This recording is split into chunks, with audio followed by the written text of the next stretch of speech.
Então, mais uma vez, uma boa noite a todos, sejam todos muito bem-vindos a mais uma reunião pública de nossa casa Cantinho de Jesus, tendo a primeira parte o estudo do Evangelho segundo o Espiritismo e a segunda parte o estudo do livro dos Espíritos, ambos feitos de forma sequencial. Quem estiver com os livros em mãos e quiser acompanhar, fica o convite. É sempre bom. Atualmente nos encontramos no Evangelho segundo o Espiritismo, dentro do capítulo 17, que traz o título Sede Perfeitos.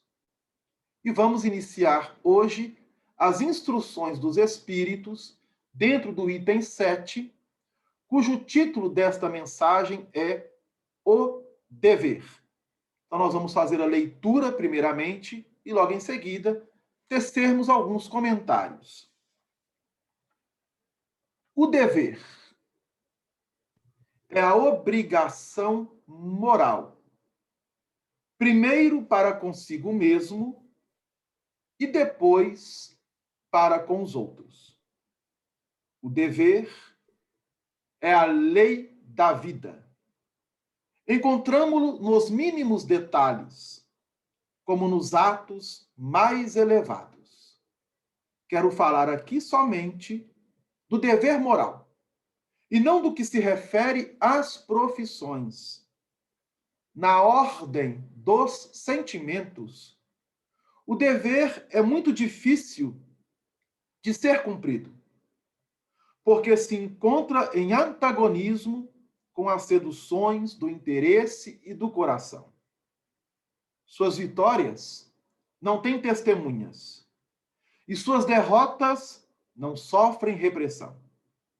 O dever íntimo do homem está entregue ao seu livre arbítrio, o aguilhão da consciência. Esse guardião da probidade interior o adverte e sustenta. Mas ele se mostra frequentemente impotente diante dos sofismas da paixão. O dever do coração, fielmente observado, eleva o homem. Mas como precisar esse dever? Onde ele começa? Onde acaba? O dever começa precisamente no ponto em que ameaçais a felicidade ou a tranquilidade do vosso próximo. E termina no limite que não desejaríeis ver transposto em relação a vós mesmos. Deus criou todos os seres iguais para a dor. No caso, seres humanos. Pequenos ou grandes, ignorantes ou instruídos, sofrem todos pelos mesmos motivos, a fim de que cada um pese judiciosamente o mal que pode fazer. Não existe o mesmo critério para o bem, que é infinitamente mais variado nas suas expressões. A igualdade em relação à dor é uma sublime previsão de Deus que quer que os seus filhos, instruídos pela experiência comum, não cometam o mal, desculpando-se com a ignorância dos seus efeitos. O dever é o resumo prático de todas as especulações morais. É uma intrepidez da alma que enfrenta as angústias da luta. É austero e dócil, pronto a dobrar-se às mais diversas complicações, mas permanecendo inflexível diante de suas tentações. O homem cumpre o seu dever,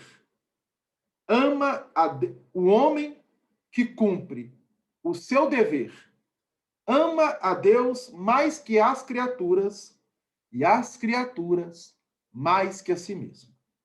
É a um só tempo juiz e escravo na sua própria causa. O dever é o mais belo galardão da razão.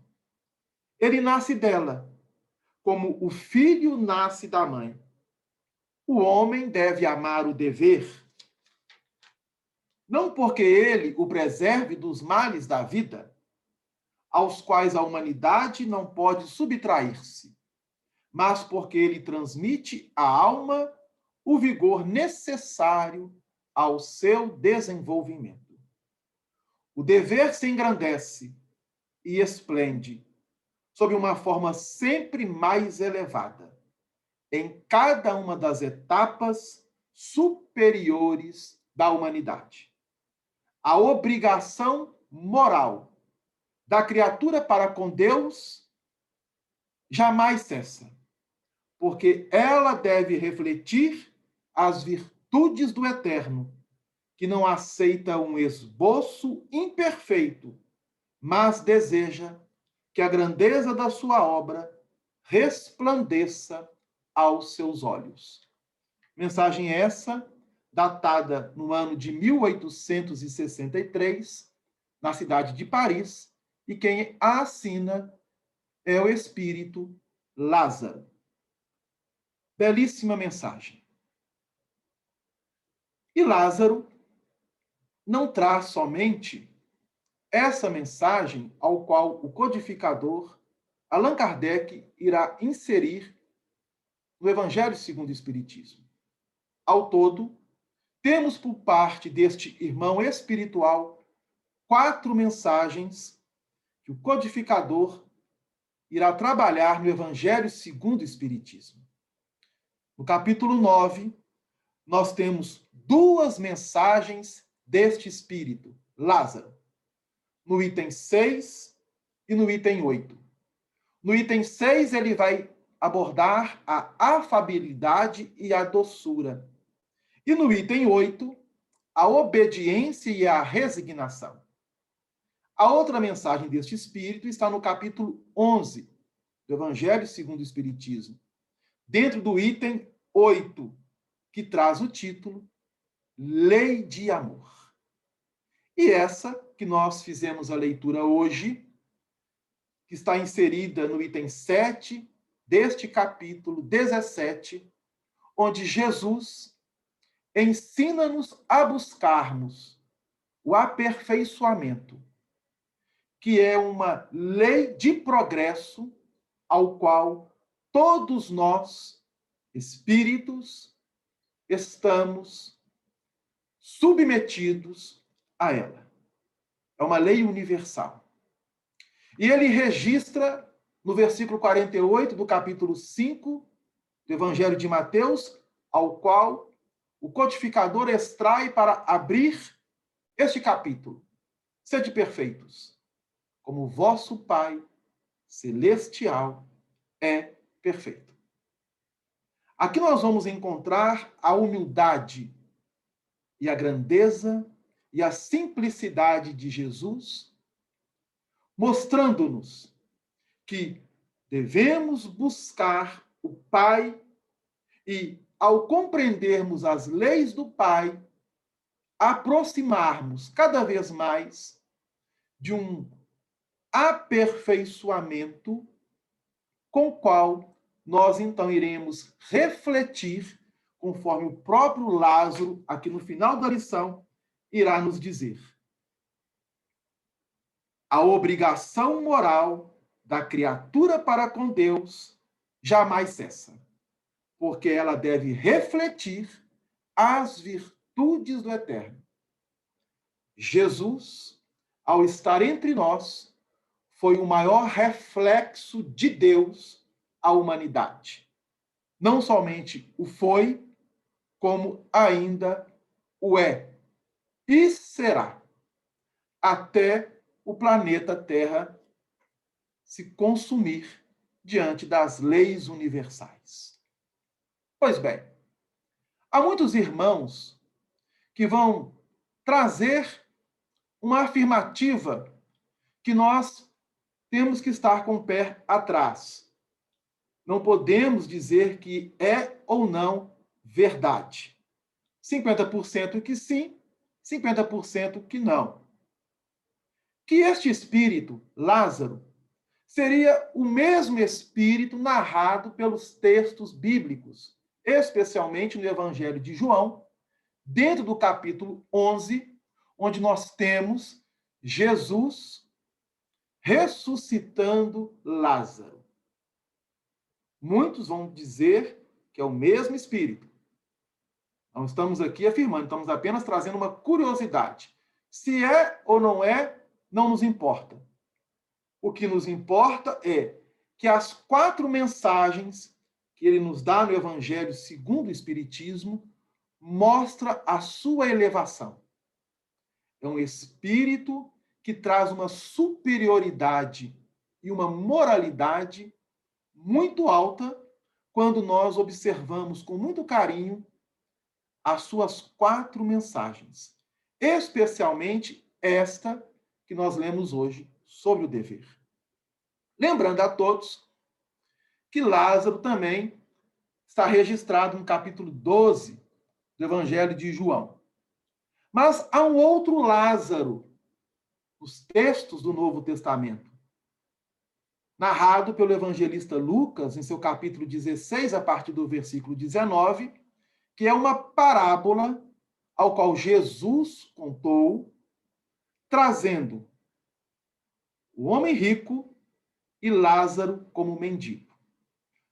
Vamos ter em conta que, de todas as parábolas narradas por Jesus, essa é a única em que ele dá nome próprio a um dos personagens.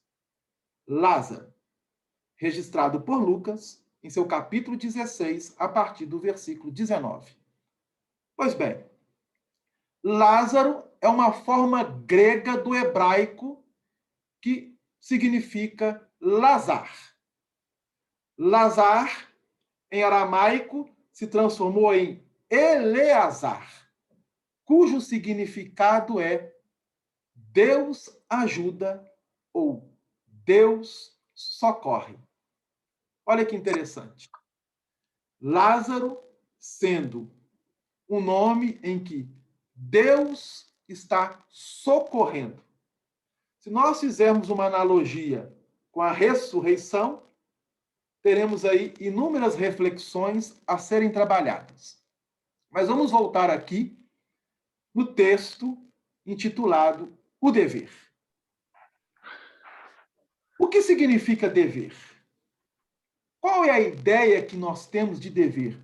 Do ponto de vista humano, Lázaro vai dizer que ele é a obrigação moral. Ele vai nos ensinar ainda que, na ordem dos sentimentos, o dever está como que aureolado. E mais, que ele, o dever, é o galardão da razão. Mas do ponto de vista humano, nós não podemos desassociar o dever dos direitos. Porque ainda nós transitamos mais na busca dos nossos direitos do que propriamente em exercermos os nossos deveres. Então, estamos trazendo aqui uma reflexão que cada um de nós necessitamos realizar. Você procura realizar, ou fazer, ou prevalecer os seus direitos ou os seus deveres? Coloque numa balança direitos e deveres. Qual que irá prevalecer mais? Bom, Delano, mas o que vem a ser direito? O que vem a ser dever, do ponto de vista humano? Do ponto de vista humano, se você for pegar a definição no dicionário, lá está descrito assim, que dever é algo legal, é o dever dentro da legislação humana, isto é, das leis humanas. Todos nós temos deveres a cumprirmos dentro das leis humanas. É o chamado dever legal.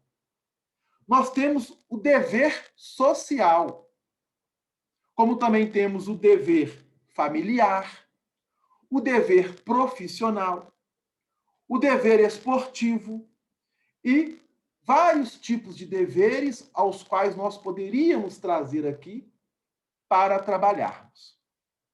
Só que Lázaro, ele vai nos chamar a atenção de que ele veio falar para nós do dever moral e não do dever ao qual se refere as profissões. E aí nós podemos estender justamente dentro dos conceitos humanos. Então, Lázaro faz uma separação entre aquilo que é moral, espiritual, e aquilo que é humano, das leis humanas. Ele nos chama a atenção para o aspecto espiritual, moral. E dentro dos deveres humanos? Bom, à medida que nós vamos trabalhando na linha de progresso, nós vamos conscientemente abrindo os nossos raciocínios, os nossos sentimentos para o cumprimento dos deveres humanos. Porque o primeiro dever de todos nós é o moral. Bom, Delano, mas o que venha a ser o dever moral? Precisamos, então, compreender o significado de moral. Kardec faz a pergunta aos espíritos. Na questão de número 630, do Livro dos Espíritos. Que definição se pode dar da moral? Questão 630 e 629. Todas as duas. Porque eles vão afirmar para nós que o dever moral ou a moral é tudo aquilo que está fundamentado nas leis de Deus. Então, tudo aquilo que representa a lei de Deus, ou as leis que Deus traz, a fim de que cada um de nós possamos compreendê-las e exercê-las, representa, na visão dos espíritos superiores, a moral. Vamos ter em conta que no Livro dos Espíritos, na terceira parte, nós temos 10 leis morais. Será que nós temos conseguido exercer todas aquelas leis morais? Bom, vamos pegar aqui do ponto de vista humano uma lei, que é a lei de sociedade, a lei social. E aí você diz assim, ó, eu tenho os meus direitos. Vamos pegar um exemplo, tá? Para ficar claro. Você tem os seus direitos, eu tenho os meus direitos. Vamos imaginar que eu tenho um cachorrinho, né? Como muitos de nós aqui que nos encontramos têm lá os seus bichos de estimação, entre eles cachorro, gato. Mas vamos pegar um cachorrinho. E aí você quer passear com esse cachorrinho pelas ruas, pelas vias públicas. Então você está adentrando publicamente a sociedade. É um direito seu de você passear na via pública com o seu cachorrinho. Bom, mas se o seu cachorrinho fizer qualquer tipo de sujeira numa via pública, é dever seu limpar a sujeira que ele fizer. Será que nós já conseguimos realizar isso? É direito de cada um de nós usufruirmos de uma alimentação no trânsito de casa para o trabalho ou do trabalho para a casa ou até mesmo muitas pessoas saem de casa numa correria danada que não dá tempo de tomar um café em casa e vai tomar numa lanchonete, numa padaria, ou até sai mesmo comendo dentro dos veículos de locomoção, como carro, como ônibus. E aí você está ali comendo, né? Ou tomando seu cafezinho, comendo um pão de queijo, e você não vê nenhuma lixeira por perto. Você tem um direito de se alimentar. É um direito seu. Mas é dever seu, ou dever nosso, não jogar lixo na via pública. Será que nós já conseguimos fazer isso? Isso são deveres humanos, dentro da lei de sociedade, lei social. Nem vou adentrar aqui as leis sobre legislação humana, familiar, profissional, esportiva, etc. Apenas trazendo aqui um parâmetro. Lázaro nos informa, então, que o dever é a obrigação moral. E, segundo os espíritos superiores, a moral define para nós aquilo que está fundamentado na lei de Deus, na lei divina. Bom,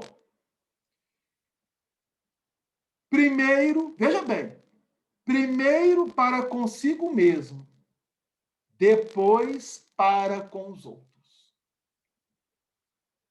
Essa lição de Lázaro, como as outras que eu relembrei aqui a todos, para que depois, quem quiser fazer uma releitura dessas lições que este Espírito traz, mostrando e definindo para nós a sua superioridade. Vejam bem o que Lázaro está nos informando. Que o dever, como obrigação moral, primeiro para consigo mesmo e depois para com os outros, o que ele está nos informando?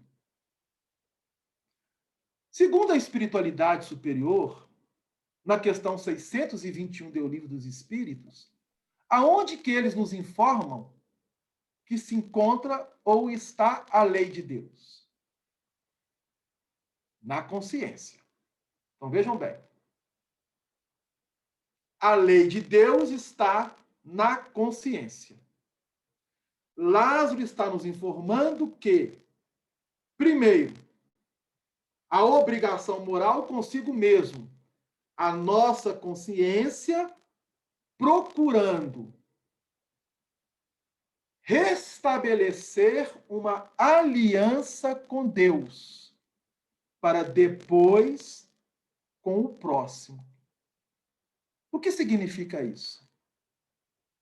Então, todos aqui vão relembrar de um ensinamento trazido pelos evangelistas e por Jesus, especialmente em Mateus capítulo 22, versículos 36 a 39, em Marcos capítulo 12, versículo 28 a 31, e em Lucas, no capítulo 10, versículo 27. Aqui em Lucas é uma forma diferente, porque Mateus e Marcos é Jesus falando. Em Lucas, é um doutor da lei respondendo uma pergunta de Jesus. Nós estamos aqui em Lucas, no capítulo 10, na parábola do bom samaritano, quando um doutor da lei questiona a Jesus a respeito qual o maior mandamento da lei.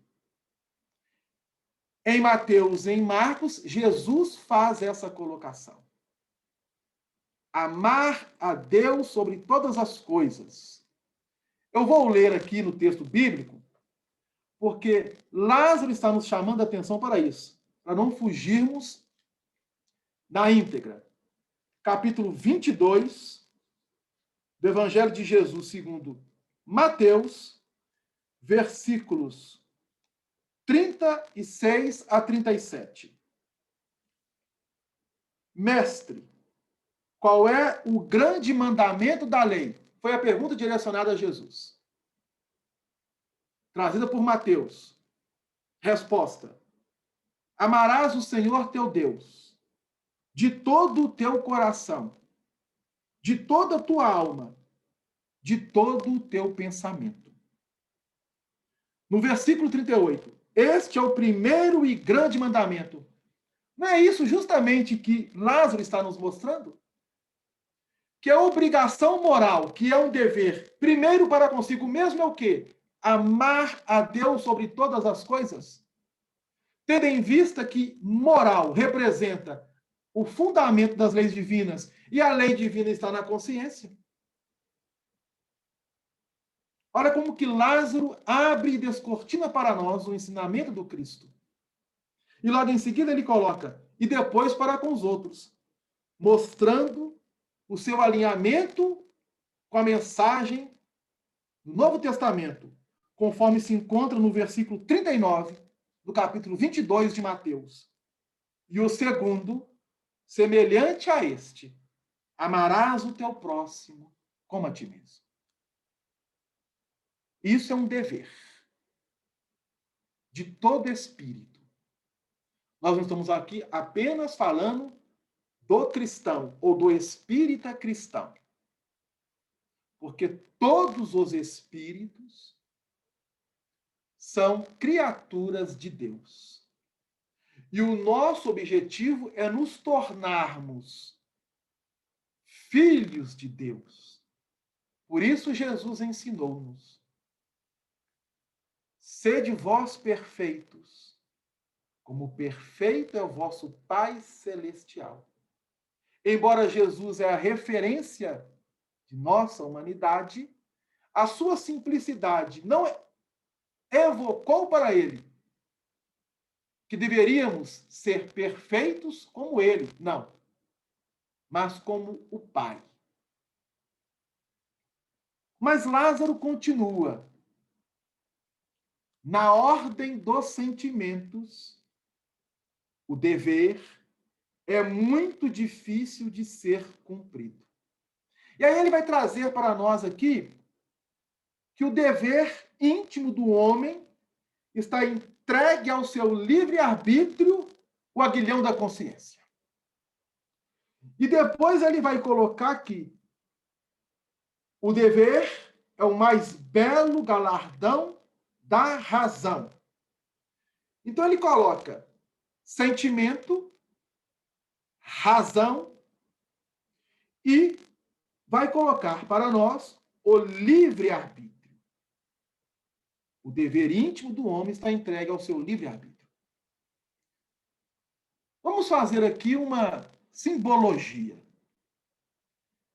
Imaginemos uma pirâmide conforme aquela que os espíritos e Allan Kardec nos trouxeram, mostrando a escala espírita, subdividida em 3 ordens. Terceira ordem, segunda ordem e a primeira ordem. Na terceira ordem estão os espíritos imperfeitos, na segunda ordem, os bons espíritos, e na primeira ordem, os espíritos puros. Vamos pegar essa colocação de Lázaro sobre o dever e inseri-las nas ordens desta pirâmide. Na terceira ordem, que é os espíritos imperfeitos, está o livre-arbítrio. O dever íntimo do homem está entregue ao seu livre-arbítrio, o aguilhão da consciência. Bom, Deus criou todos os homens iguais. Ele está reportando a questão de número 115 do Livro dos Espíritos. Todos nós fomos criados simples e ignorantes pelo Pai.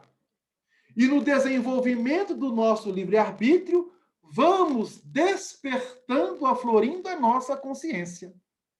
Com qual objetivo? Para chegarmos à segunda ordem, onde estão os bons espíritos, que é a razão. A doutrina espírita traz para nós fé raciocinada. É aquela que pode encarar a razão em qualquer época da humanidade. E no topo da pirâmide está o sentimento, a pureza, o amor. E é por isso que ele coloca na ordem dos sentimentos o dever é muito difícil de ser cumprido. E E por que ele fala isso? Porque se encontra em antagonismo com as seduções do interesse. Que interesse? Ele está nos reportando a questão de número 895 do Livro dos Espíritos. Deixa eu confirmar se é 895 mesmo. E ver aqui, é 800 ou 985? Espera aí, gente. Vamos só confirmar aqui, né? Porque às vezes a nossa memória é falha. Tá certo. 895. Qual que é a pergunta? A parte dos defeitos e dos vícios, sobre os quais ninguém se enganaria, qual é o indício que ainda trazemos de imperfeição? E os espíritos respondem a Allan Kardec: o interesse pessoal. O interesse pessoal, ele nos escraviza. Especialmente no que tange às questões do sentimento. Estou vendo aqui que o tempo está indo rápido, né? Nós estamos apenas trazendo algumas reflexões para abrirmos o nosso entendimento diante das instruções dos espíritos. Não somente essa proposta por Lázaro, como todas as que estão no Evangelho segundo o Espiritismo. Qual é o objetivo da obra do Evangelho segundo o Espiritismo, trazida na introdução por Allan Kardec? A moral, o ensino de Jesus. É dever de todo cristão, de todo espírita cristão, trabalhar, exercer e se esforçar para cumprir os deveres que Jesus exemplificou. Porque todos esses deveres já se encontram escritos na lei da consciência, que é a lei de Deus. Para fecharmos, Lázaro vai dizer o seguinte: o dever se engrandece e se esplende sob uma forma sempre mais elevada. É aquela escala que nós aqui fizemos uma analogia com a pirâmide da escala espírita. Livre-arbítrio, engrandecendo-nos dentro do livre-arbítrio, mediante a lei de causa e efeito, até chegarmos à condição de raciocinarmos, é o entendimento do mecanismo da lei, para irmos nos depurando e alcançarmos o sentimento. Amor. Aliás, no capítulo 11, Lázaro fala-nos sobre isso. Lei de amor.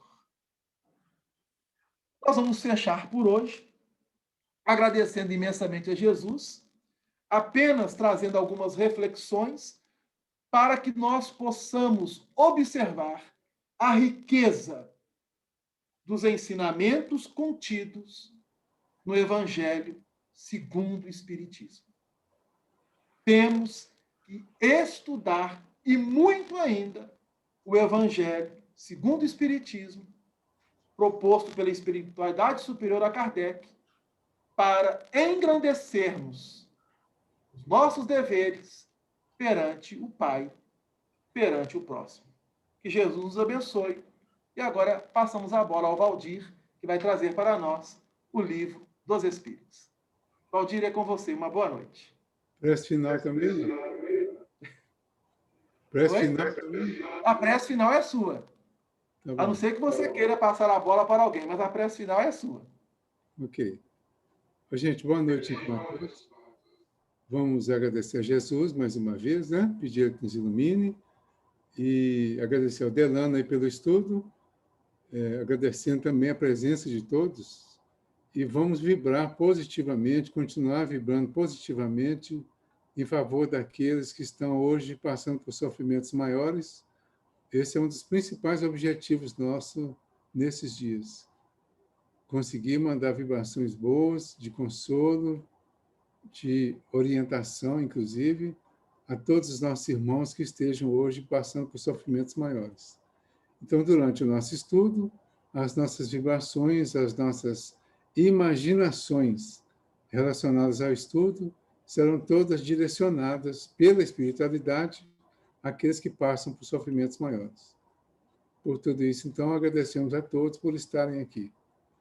O nosso tema de hoje é na questão 990 do Livro dos Espíritos. Estamos na quarta parte do livro, falando das esperanças e consolações, capítulo 7, né? Penas e gozos futuros, expiação e arrependimento. A pergunta é: o arrependimento se dá no estado corporal ou no estado espiritual? Resposta: no estado espiritual, mas também pode ocorrer no estado corporal, quando bem compreendeis a diferença entre o bem e o mal.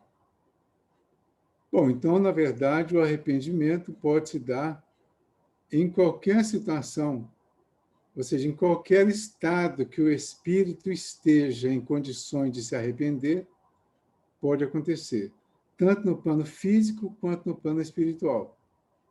Ah, mas o que é arrepender? Como que eu poderia entender melhor essa questão do arrependimento? Eu sempre coloco assim: arrependimento é aquele momento de transição entre o antes e o depois.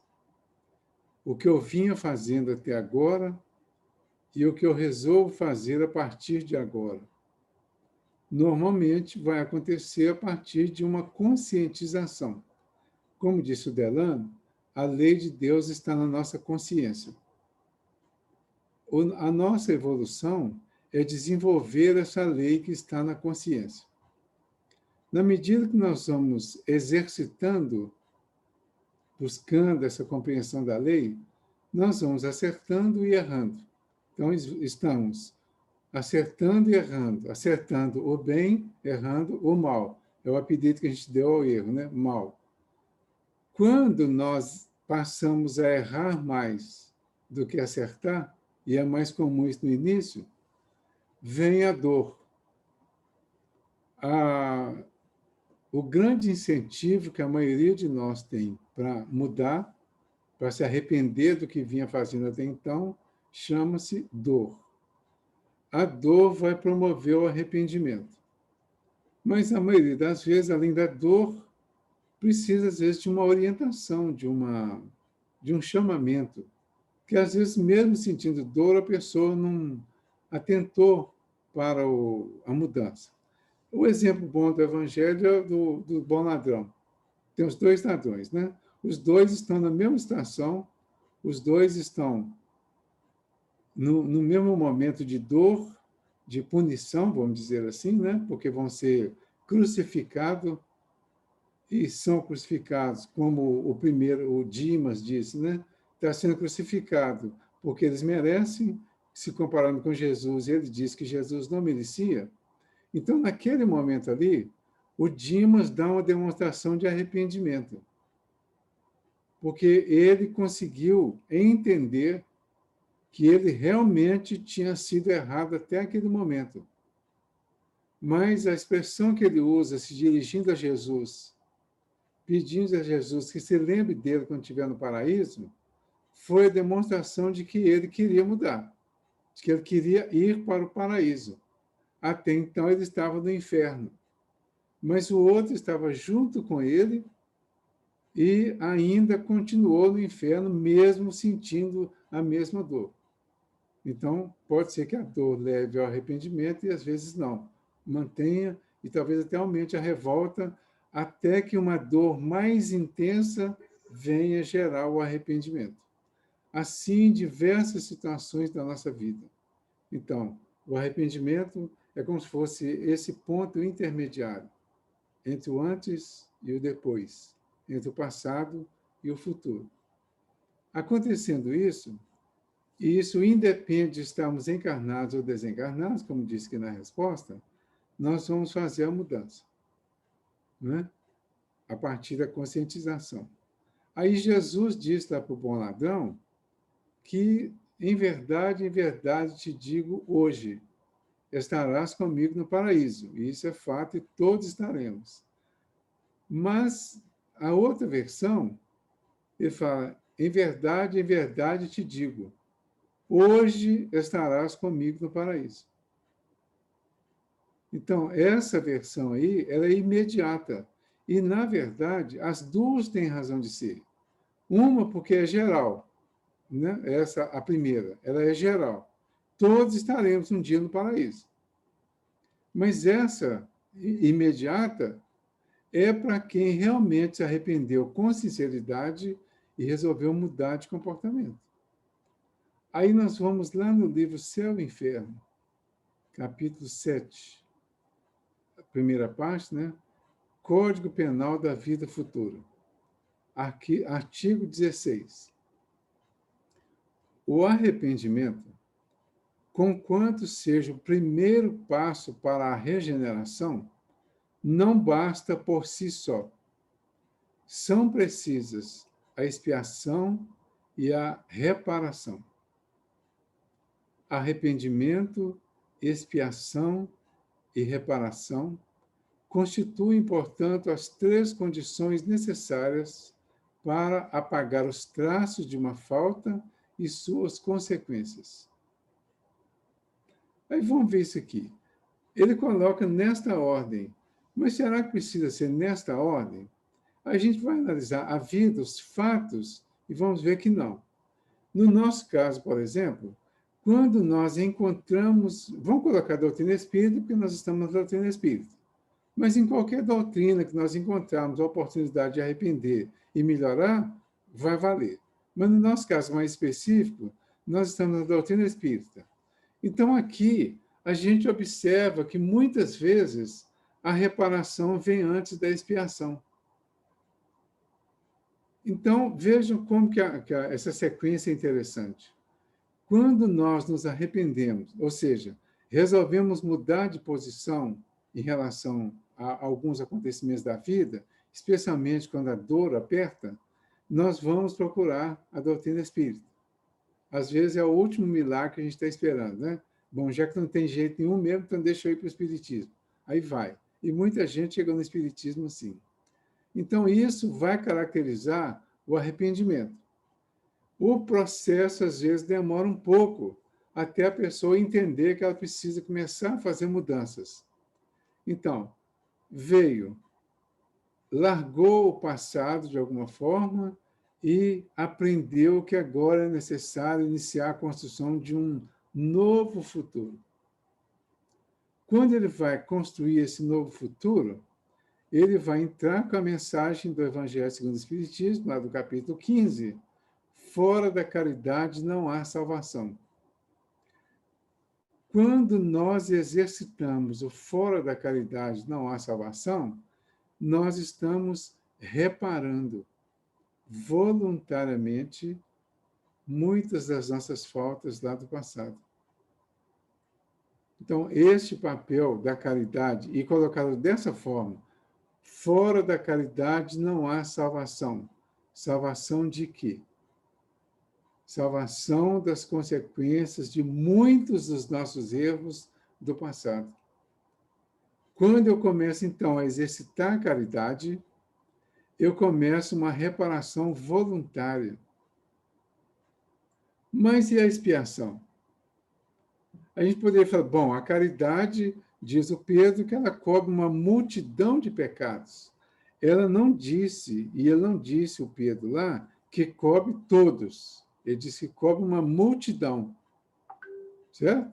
Quando cobre uma multidão, ele pode estar exatamente dentro disso aqui. Então, na reparação, nós vamos resolver muita coisa. Mas algumas ficarão ainda para ser expiadas no momento mais apropriado. Pode ser que a expiação aconteça quando estiver aproximando a hora da desencarnação. Ah, mas por que a gente está fazendo essa relação? Porque nós conhecemos muitas pessoas boas que se arrependeram, que se transformaram e que se modificaram completamente e fizeram excelentes obras em todas as áreas, mas especialmente na área espírita, e que finalizaram a existência de uma forma dura, difícil, sofrida, violenta às vezes. Né? Um câncer, por exemplo, uma pessoa de um trabalhador da doutrina espírita, ele vai exatamente caracterizar isso. Eu me lembro do Honório Abreu, por exemplo.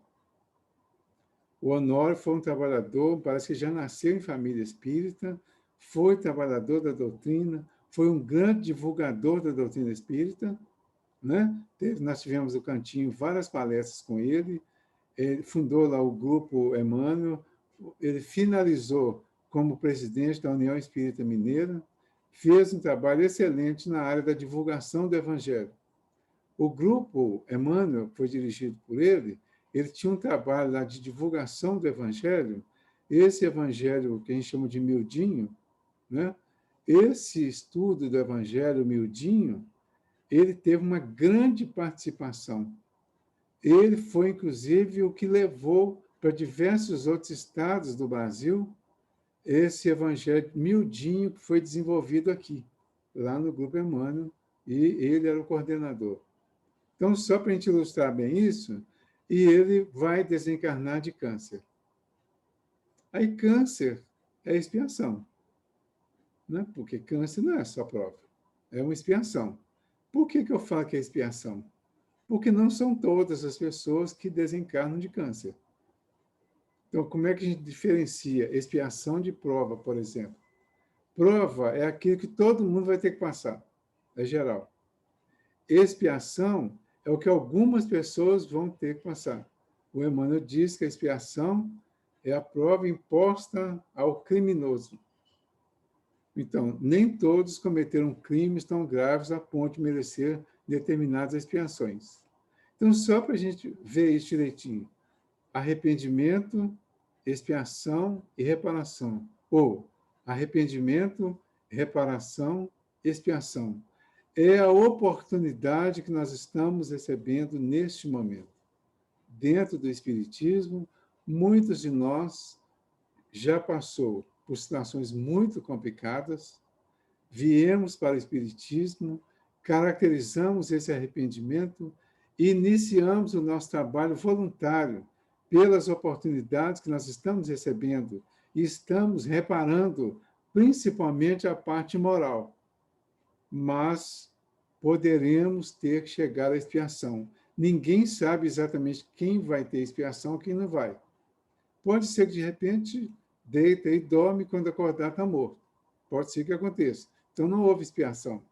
Mas pode ser que vai passar por sérios e graves momentos até atingir a finalização dessa existência. Então, qual que é a vantagem do Espiritismo para essas pessoas que vão passar pela expiação?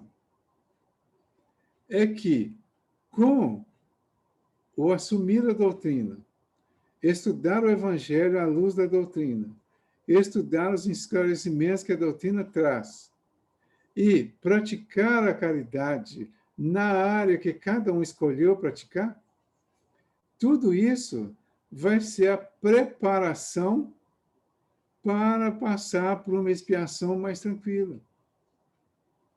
Então, quem está preparado com o conhecimento, com a instrução, com a orientação e com o trabalho no bem, entendeu que a expiação pode ser necessária porque ela é a finalização de um processo.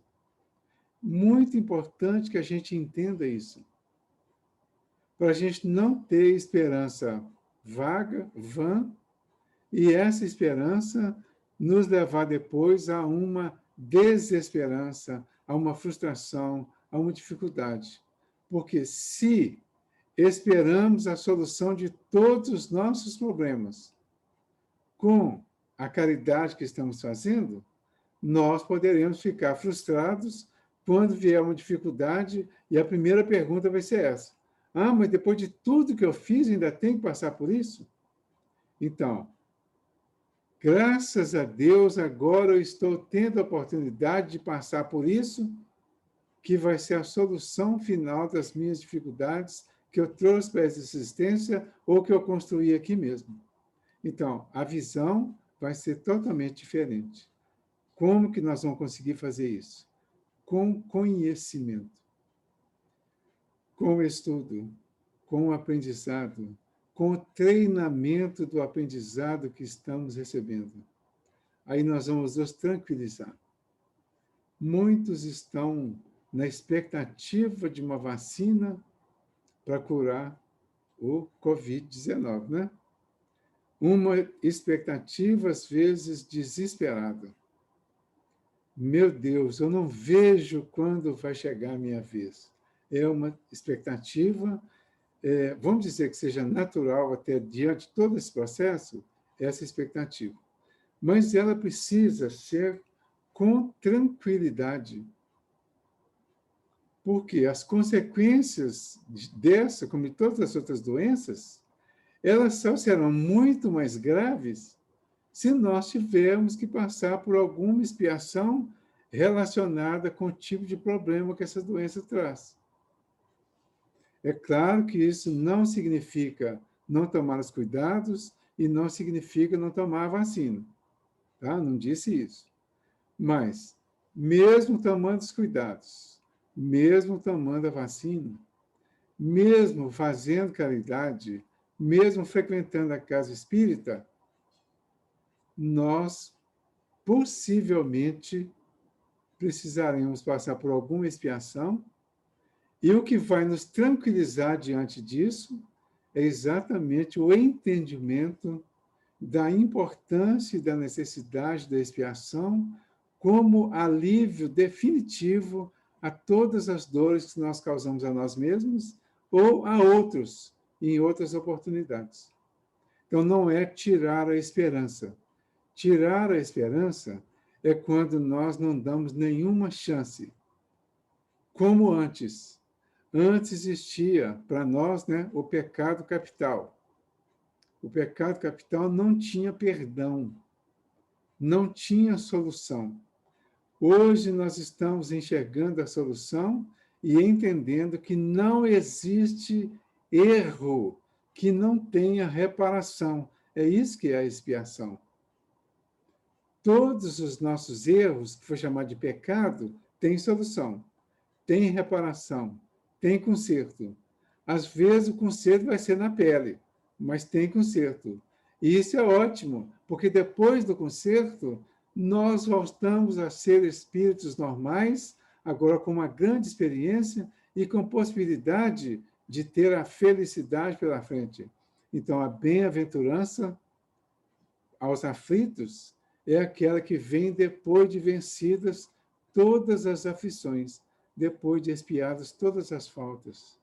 O conhecimento, a vivência, a caridade, o trabalho voluntário, então, vai valer nesse sentido.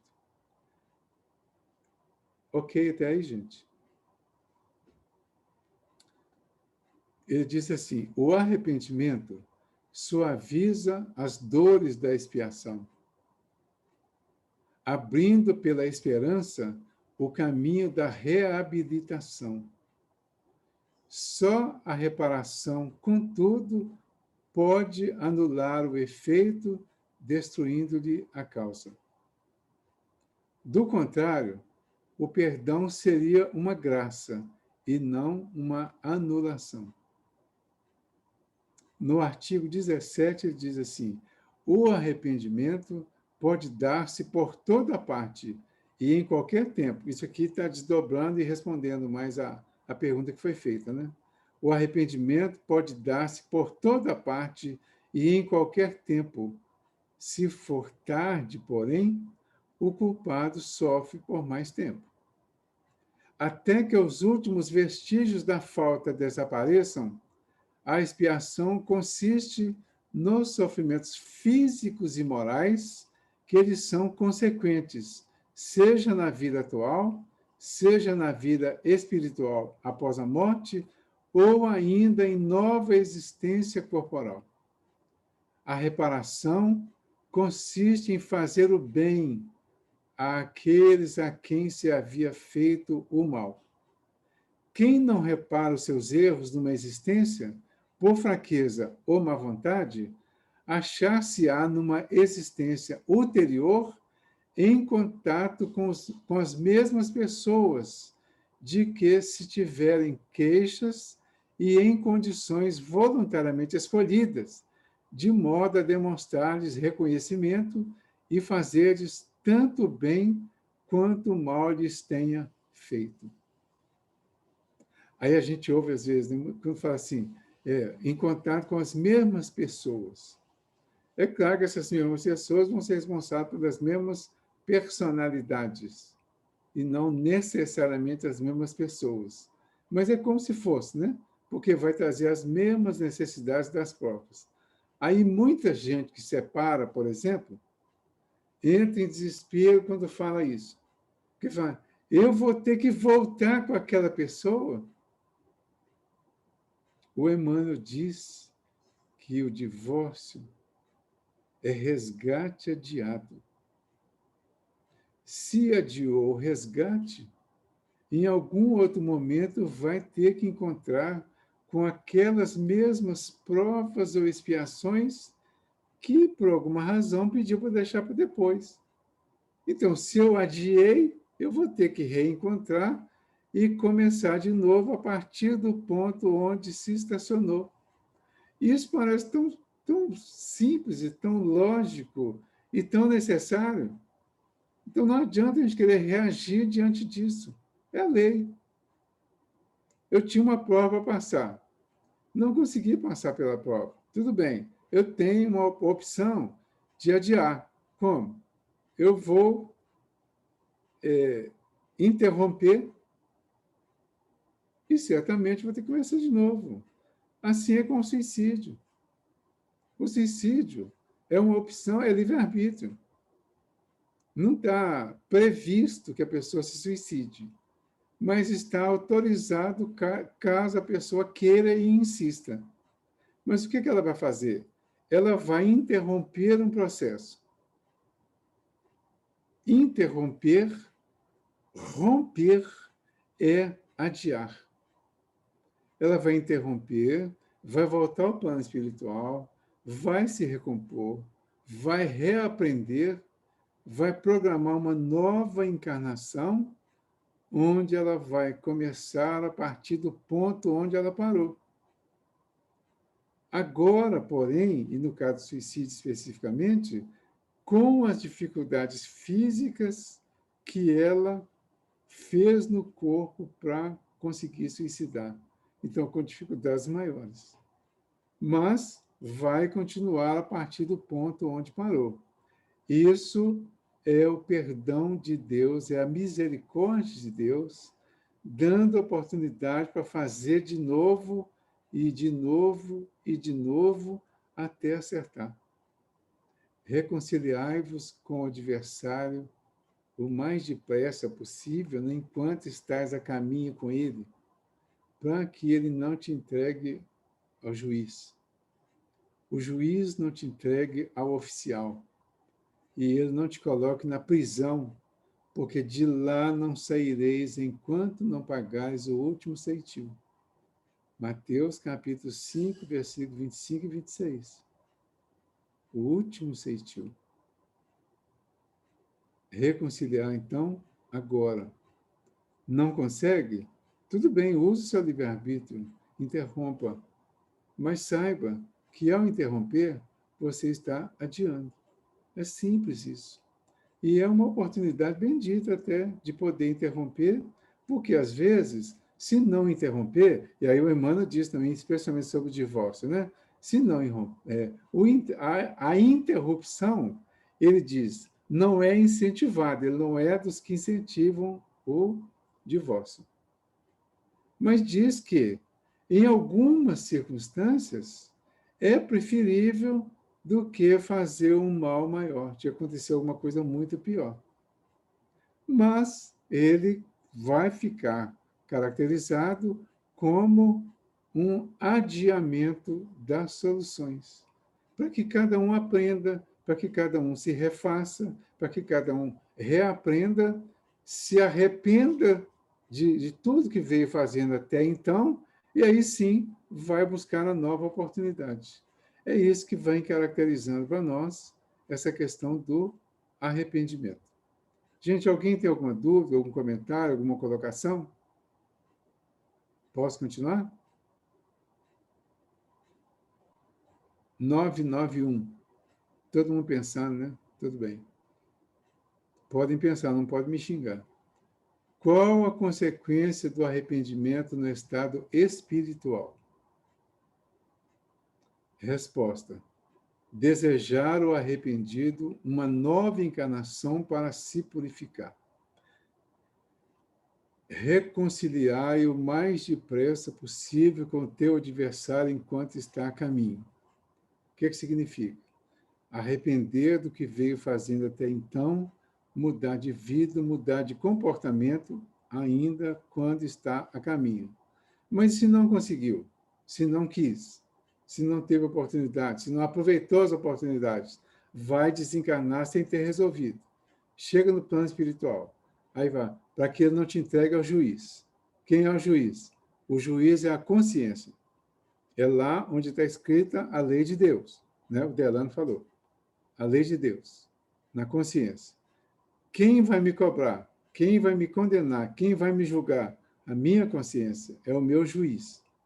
Esse juiz vai mostrar para mim que eu tinha que ter feito uma série de coisas que eu não fiz. E fiz alguns que eu não devia ter feito, que são contrárias à lei.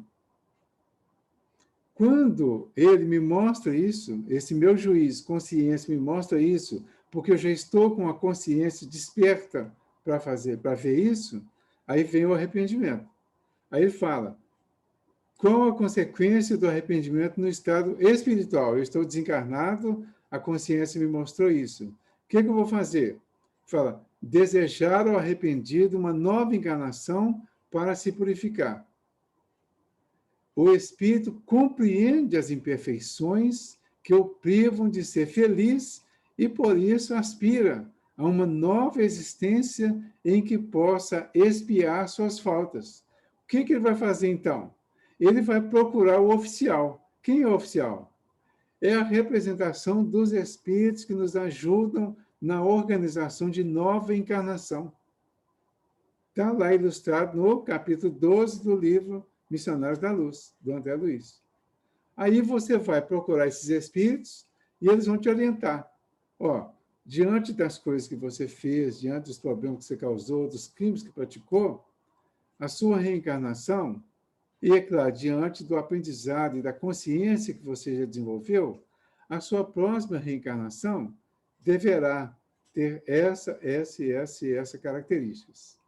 Diz lá o Raul Teixeira que normalmente é programado o berço, a profissão, o casamento ou não e a desencarnação.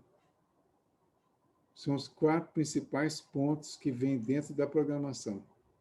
E dentro dessa programação estão, no desdobramento de cada uma delas, estarão as pessoas, as situações que vão nos proporcionar a expiação. Então, na família, no trabalho, no casamento ou não, e na desencarnação. E aí, dentro desses 4 aspectos, vai haver o desdobramento, onde nós vamos ter a oportunidade de consertar as coisas que foram feitas. Aí, o que vai acontecer, então? Nós vamos voltar aqui. O arrependimento no plano espiritual vai nos proporcionar uma volta com uma programação consciente da nova existência. A probabilidade de falharmos nessa nova existência será menor.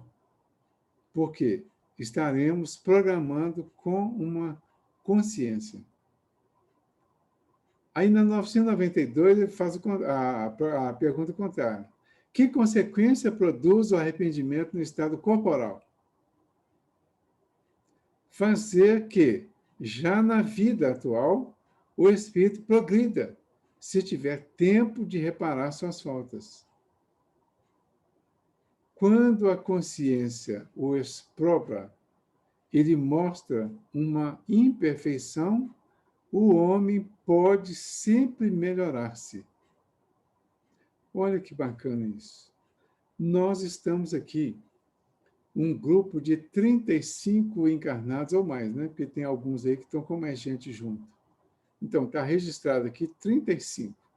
Um grupo de encarnados de 35.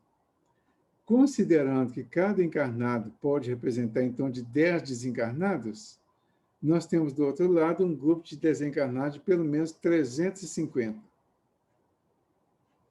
Mas a pergunta para o arrependimento, quando está no estado corporal, é mais para os encarnados. Então, nós que estamos aqui, participando desse estudo hoje, nós estamos sendo chamados para essa oportunidade de arrepender. Ao nos arrepender, ainda agora no estado corporal, daquilo que nós viemos fazendo até agora e que descobrimos que não foi o melhor, nós vamos já nessa existência, a partir de agora, nós vamos progredir se tivermos tempo de reparar as faltas.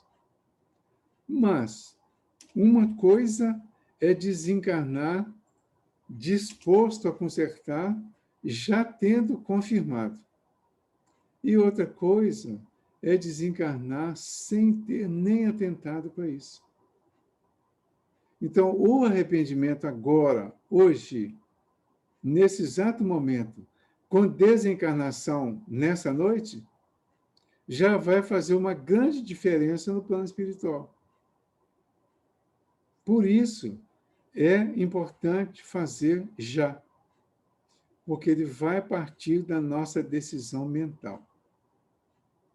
Ó Jesus, lembra-te de mim quando estiveres no paraíso. E Jesus diz a ele, em verdade te digo, hoje estarás comigo no paraíso. Por que que está hoje, já? Porque ele iniciou o processo do arrependimento.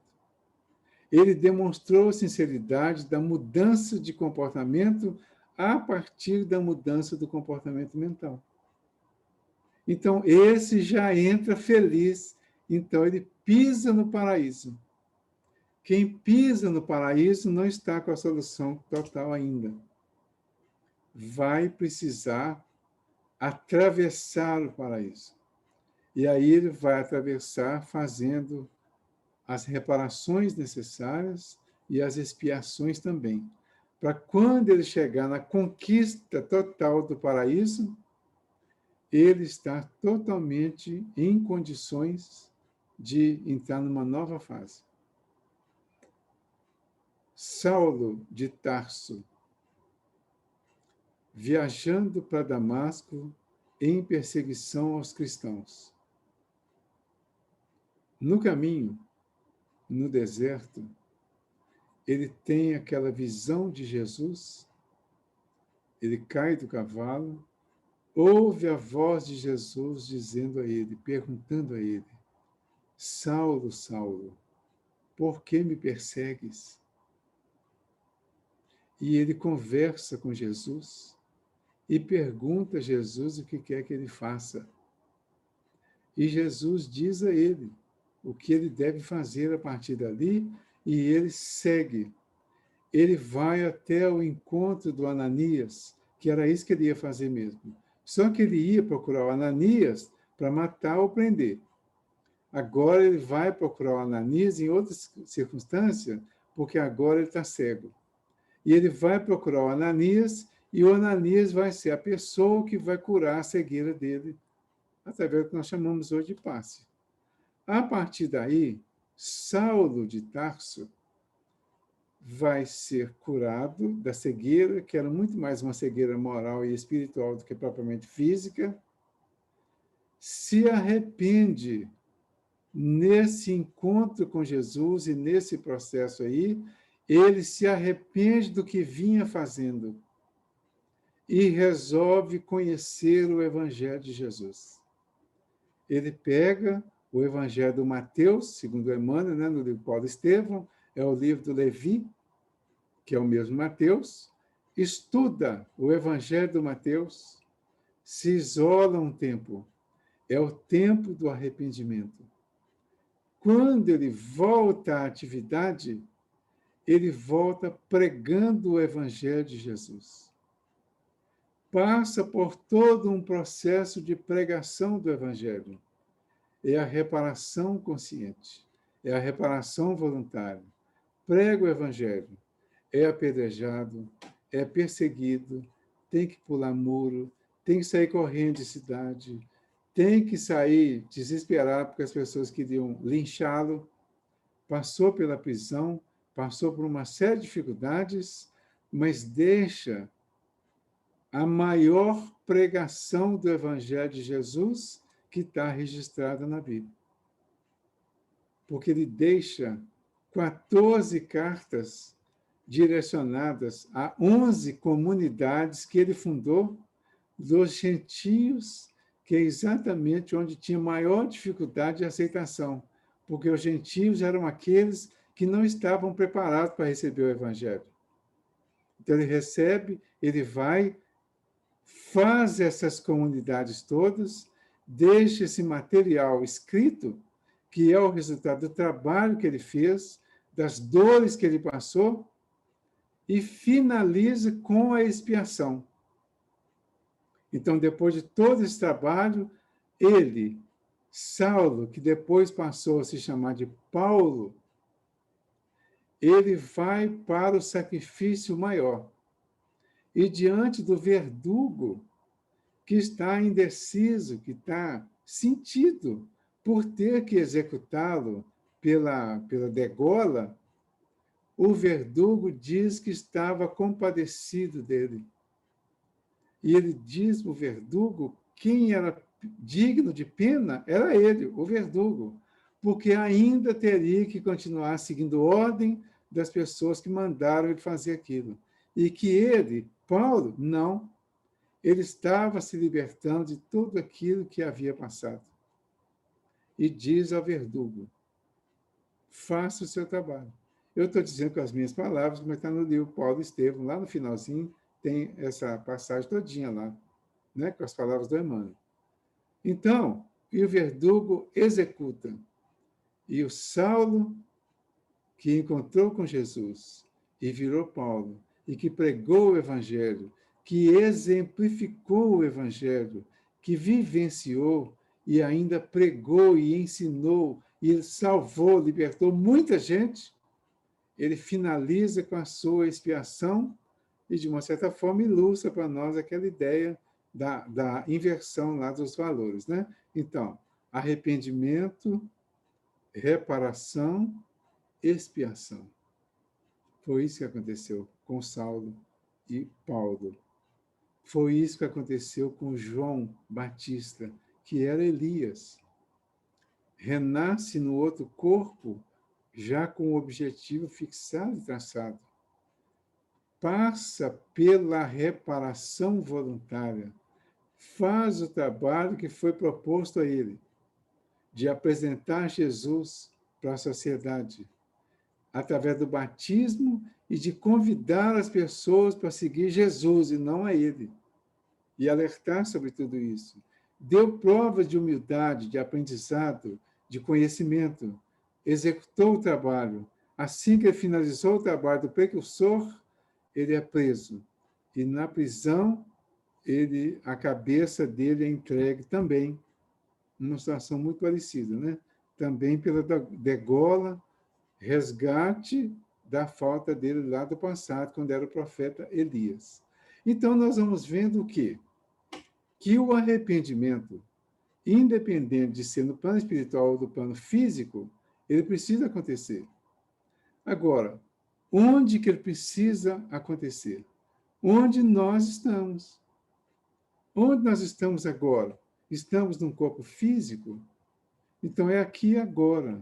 O melhor momento para acontecer o arrependimento é aquele que nós entendemos que ele é necessário e é importante para a nossa felicidade. Então, é neste momento que ele precisa acontecer. Que hora, então? Agora, já. Arrependimento, já. Mudança de posição, já. Mudança de posição mental. O que a gente vinha fazendo e que percebeu que não estava legal? Então, vamos mudar. Vamos inverter isso. O que eu já fiz? O que eu ainda estou fazendo? O que eu pretendia fazer? Vamos rever tudo. E ao rever, vamos mudar aquilo que nós achamos que não está de acordo com aqueles deveres que o Delano colocou para nós aí do Evangelho, que, especialmente o dever moral, que é o dever que toda criatura tem diante de si mesma, diante de Deus e diante do próximo. Então, o dever moral é o dever que vai nos conscientizar da nossa relação com o bem e com o mal e da consciência de que o mal precisa ser eliminado, transformado, e o bem precisa prevalecer.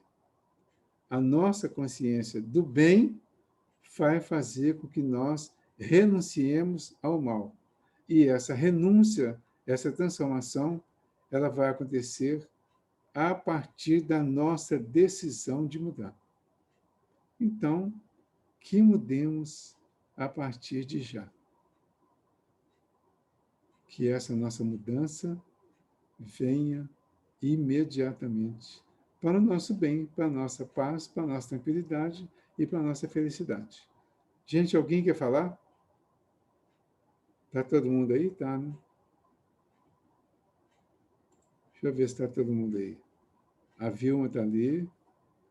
O Cristiano também está. Tem umas pessoas que estão aí, né? Todo mundo está aí. João Isidro, Delano, Marília Oliveira, Neide. Está todo mundo aí, né? Ninguém quer falar? Tudo ok? Cristiano, quer falar? Não? Então, vamos caminhando para o nosso final e vamos levar essas reflexões. Eu entro numa outra questão aqui, mas a outra questão é longa, então nós vamos deixar para a semana que vem. Vamos caminhar para o final e vamos caminhando para o agradecimento, para uma vibração bem positiva, bem, vamos dizer assim, bem interiorizada e bem construída, para que nós possamos nos ajudar e ajudar as pessoas que estão com dificuldades, com dores, com desespero, com sofrimento. Que nós possamos compreender bem que a melhor posição agora, a melhor, vamos dizer, atitude agora, até dentro dessa ideia de arrependimento, é de tranquilidade diante das coisas. Vamos nos tranquilizar. As coisas vão acontecer dentro de uma ordem divina. E a tranquilidade é entrar em sintonia com essa orientação divina e fazer o melhor que estiver ao nosso alcance, até para dar bons exemplos e levar consolo para as pessoas, né? Tem aqui a Leilane, que diz que bem-vinda, viu, Leilane? Ela está dizendo que é a primeira vez que ela participa, então seja bem-vinda. E a todos os outros, né, que tenham vindo pela primeira vez, ela disse que primeira vez que participo da reunião aqui, participava de outro local. Obrigado por esta noite, gratidão pura. Nós também te agradecemos pela presença e pela sua manifestação e pela presença de todos os outros que vieram. Tá? Vamos ver o poema da gratidão? Sei porque, como disse o Delano, né? Uma vozinha falou para mim assim, leia hoje o poema da gratidão.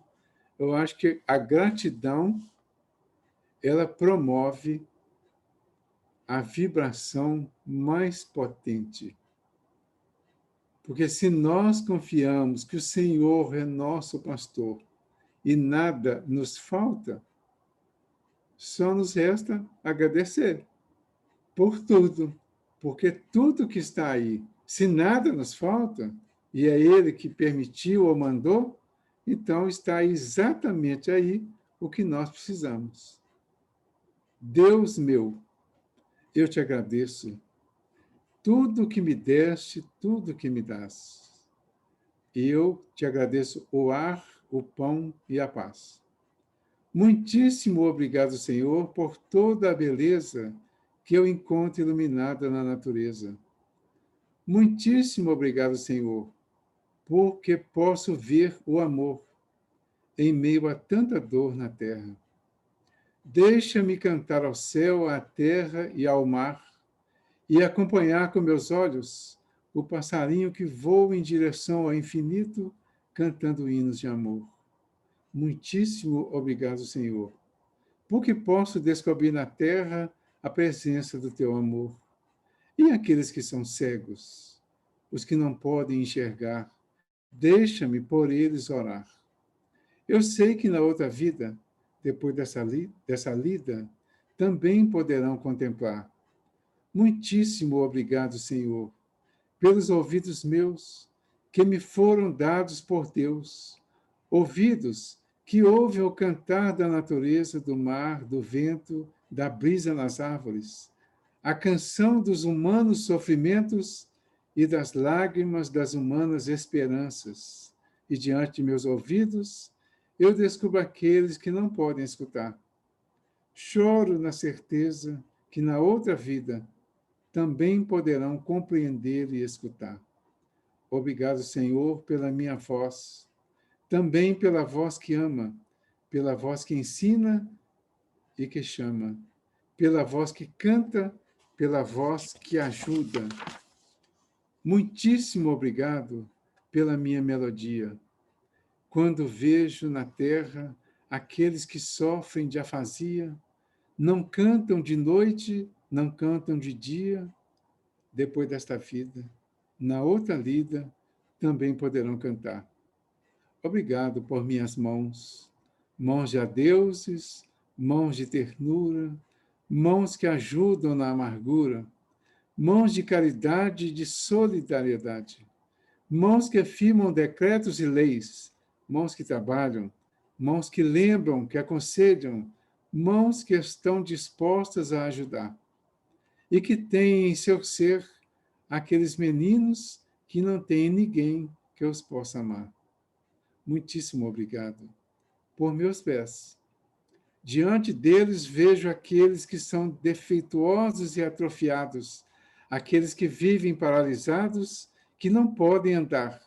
Eu rezo, porque tenho a certeza de que na outra vida, depois desta lida, poderão bailar. Muitíssimo obrigado por meu lugar. É tão bom ter um lugar, alguém que nos ame e que aguarde nosso chegar. Pode ser um ninho, uma casa no caminho, pode ser uma mansão, um bangalô, uma casa de amor. Que importa, Senhor? Importante é ter alguém a quem amar. O amor de uma mãe, de um pai, de um irmão, de um amigo, de um qualquer, desde que nos ofereça as mãos, porque tenho tudo. E se nada tenho, te tenho a ti. Te agradeço, Senhor, porque nasci. Te agradeço, Senhor, porque creio em ti. Por teu amor, muitíssimo obrigado, Senhor. Muitíssimo obrigado a todos vocês. Muitíssimo obrigado a todos esses amigos espirituais que cuidam de nós, que nos ajudam, que nos incentivam, que nos fortalecem, que nos intuem e que ainda colaboram nas nossas curas em todos os sentidos. A todos eles, a todos vocês, muito obrigado. Jesus esteja com todos.